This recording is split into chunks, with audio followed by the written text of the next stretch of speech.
जब रघुवर दास आदिवासियों को मार रहा था, दुला दुला को मार रहा था, काला कपड़ा आदिवासी पहना तो गोली मार दिया, क्या मैं भूल सकता हूँ क्या? हम लोग नहीं मारे हैं। कोई क्यों मारेंगे? आदिवासी आदिवासी मेरे दिल में बसते हैं। क्या आप बात करते हैं जबरदस्ती का? सुनिए, मैं फिर से बोल रहा हूँ, आदिवासियों के लिए राज लिया गया है और हमारी सरकार और इरफान अंसारी आदिवासियों का हित कभी नहीं करूँगा मैं। आदिवासियों का हित इसी भाजपा कब से हो गई भाई? हमको तो समझ से पड़े है। एक प्रयास मैं कर रहा हूँ कि झारखंड के स्वास्थ्य की व्यवस्था को मैं सुधारूं और भाजपा को क्या मालूम कितने लोगों की जान जा रही है इलाज के अभाव में, गरीब लोगों की जान जा रही है। अगर हमारी सरकार, हमारे लोकप्रिय मुख्यमंत्री जी, अगर हम लोग चाह रहे हैं कि लोगों की जान बचाएं, तो अगर विरोध आप कर रहे थे, आपके विरोध में कितनी सच्चाई है? और मैं फिर से बोल रहा हूँ कि रिम्स बनेगा और मुख्यमंत्री जी बनाएंगे। हमारे मुख्यमंत्री जी सर्वे सर्वा हैं। आदिवासियों का सबसे बड़ा नेता कौन है? न केवल झारखंड बल्कि विदेश, विश्व में सबसे बड़ा नेता कौन है? हेमंत सोरेन जी। उनको चिंता है, वो जहाँ चाहेंगे वो बनाएंगे। खत्म हो गई बात। अब बेवजह नाटक करना, बेवजह नकली हितैषी। जब रघुवर दास आदिवासियों को मार रहा था, दुला दुला को मार रहा था, काला कपड़ा आदिवासी पहना तो गोली मार दिया, क्या मैं भूल सकता हूँ क्या? हम लोग नहीं मारे हैं। कोई क्यों मारेंगे? आदिवासी आदिवासी मेरे दिल में बसते हैं। क्या आप बात करते हैं जबरदस्ती का? सुनिए, मैं फिर से बोल रहा हूँ, आदिवासियों के लिए राज लिया गया है और हमारी सरकार और इरफान अंसारी आदिवासियों का हित कभी नहीं करूँगा मैं। बात खत्म। मैं बार बार बोल रहा हूँ, जो लोग, कुछ लोग हैं, एक दो लोग जो भाजपा के साथ जाते हैं, उनसे ही मैं आग्रह करूँगा। एक दो लोग हैं, आप लोग क्यों जा रहे हैं उसके पास? जो चंपई सोरेन जी, जो हेमंत सोरेन जी का नहीं हुआ तो आदिवासी का होगा क्या? लेकिन भानु जी तो बोले, ये भी कह रहे थे कि नगरी से भी लोग, उस साइड से भी आए थे, मांडर जानवर से बहुत लोग आए थे। नहीं वही नहीं, देखिए मैं, देखिए ये बात सही है कि आग लगाने में एक्सपर्ट तो हैं भाजपा के लोग और आग बुझाने में एक्सपर्ट इरफान अंसारी है, हेमंत सोरेन जी हैं। सर, भाजपा वाले कह रहे हैं कि से आपत्ति नहीं है, लेकिन वहाँ के अरे भाजपा, देखिए बाबूलाल मरांडी जी मुख्यमंत्री रहे, अगर आप हॉस्पिटल मेडिकल कॉलेज बना देते तो ये दिन नहीं आता ना। अब मैं, अगर मुख्यमंत्री जी ने हमको आशीर्वाद दिया है कि जाओ लोगों की जान बचाओ, गरीब की जान बचाओ, आदिवासियों की जान बचाओ, मूलवासियों की जान बचाओ। आप बताइए, इलाज के अभाव में हमारे पास रिम्स, छोटा सा रिम्स है, इतना ज़्यादा लोड है। अगर एक कमरे में 20 पेशेंट है और 200 पेशेंट वहाँ आते हैं और कैजुअलिटी होता है, खराब लगता है। मेरे आंखों के सामने लोग मर जाते हैं। अगर मैं लिफ्ट 2 बना रहा हूँ, मुख्यमंत्री जी बना रहे हैं, तो पाप क्या कर रहे हैं?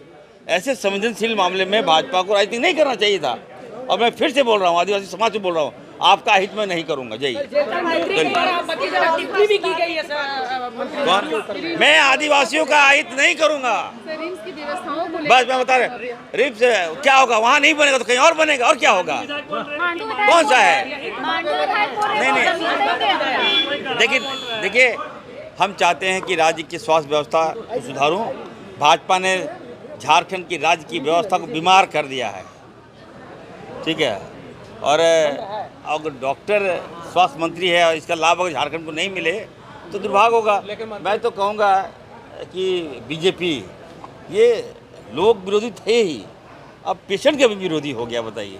लेकिन मंत्री जी, बड़ा खराब लगता है। आने वाले रिम्स को लेकर के, डायरेक्टर को लेकर जो विभाग की ओर से आप लोग शिकायत पर शिकायत करते हैं, मीडिया में जारी होता है, ये तो आपस में ही आप लोग कर रहे हैं ना।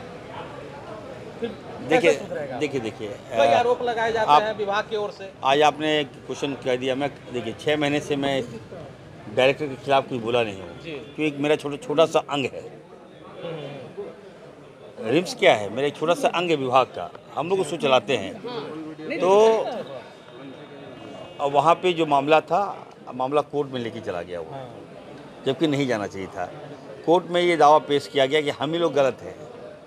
कोर्ट में मैं देखता हूँ, कोर्ट का जो वे देखता हूँ कि उनको लगता है कि पॉलिटिशियन लोग गलत है, जो ये आदमी आया सही है, लेकिन ऐसी बात नहीं है। हमें कोर्ट पे अभी भी विश्वास है और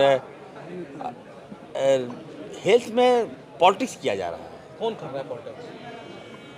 और बैकअप भी दिया जा रहा है ना, अब जान रहे, बैकअप भी दिया जा रहा है। एक इरफान अंसारी, देखिए इरफान अंसारी, मैंने कहा कि जहाँ काम होगा वहाँ तो खामियां आपको नज़र आएगा ही आएगा। लोगों को लग रहा है कि स्वास्थ्य में काम हो रहा है तो लोग पीछे पड़ गए हमारे, तो पढ़ने दिए क्या फर्क पड़ता है, मैं तो सुधार के रहूँगा। तो इसमें डॉक्टर राजकुमार मैं का तो क्या फायदा है सर? देखिए कुछ लोग उसको फीडअप दे रहे हैं, बैकअप दे रहे हैं, वो काम नहीं कर रहा है। आज हमारे एक डॉक्टर देखिए, कैंटीन चालू था, डॉक्टर अभी आईसीयू में है, जिम्मेवार कौन है? मैं 5 महीनों से मैं रिम्स नहीं गया हूँ। आप तो देखने भी नहीं गए डॉक्टर को। नहीं, मैं कहा ना कि 5 महीने से मैं नहीं गया हूँ, क्योंकि मैं चाहता हूँ कि जब मेरे पास सेटअप है तो मैं अपने तरह से चलाऊँगा मैं। अभी आप बताइए, एक बात आई पित्त पर जारी करने का। आप ये बताइए कि डायरेक्टर जो है वो फाइल मुझे सीधा मेरे पर भेज दे रहा है। आप लोग जानकारी तो नहीं है, आप लोग का बयान ले लेते हैं। वो कोई फाइल है मेरे पास भेज देता है, अरे भाई मेरे पास विभाग है, सेक्रेटरी है, आप परचेजिंग की फाइल हमारे पास भेज दे रहे हैं। कल कुछ होगा तो आप जान ही रहे हैं कि किस तरह भाजपा में मेरे पीछे लगी है, जेल कौन जाएगा बताइए। आप लोग तो तुरंत ही लोग चाहता मौका खोज रहा है। तो मैं एक रुके ना, मैं नियम संगत से चलूँगा, मैं नियम नहीं तोड़ूंगा। इसलिए मैं कह रहा हूँ कि मैंने आदेश दिया था कि बिना मेरे सहमति का, विभाग की सहमति का आप कोई फाइल फुटअप नहीं कीजिए। आप तो इसको कोर्ट में बता दिया, कोर्ट ने गलत दे दिया। अब कोर्ट का आदेश का मैं थोड़ी विरोध करूंगा। अब तो जीबी होगा तो उसमें भी जज साहब रहेंगे, एक्स जज रहेंगे। नहीं, ये तो देखिए, ये तो मेरे विभाग में कहीं ऐसा नहीं होता है। अब तो हो जाएगा ना, पहली कोर्ट बार। का इंटरफेरेंस इसने करा दिया, इस व्यक्ति ने करा दिया। तो चलिए, अब तो जो भी हो कोर्ट के से बाहर तो नहीं है, लेकिन व्यवस्था को सुधारूंगा, तो समय दीजिए। अच्छा व्यवस्था है, आप लोग को भी लाभ मिलेगा उससे।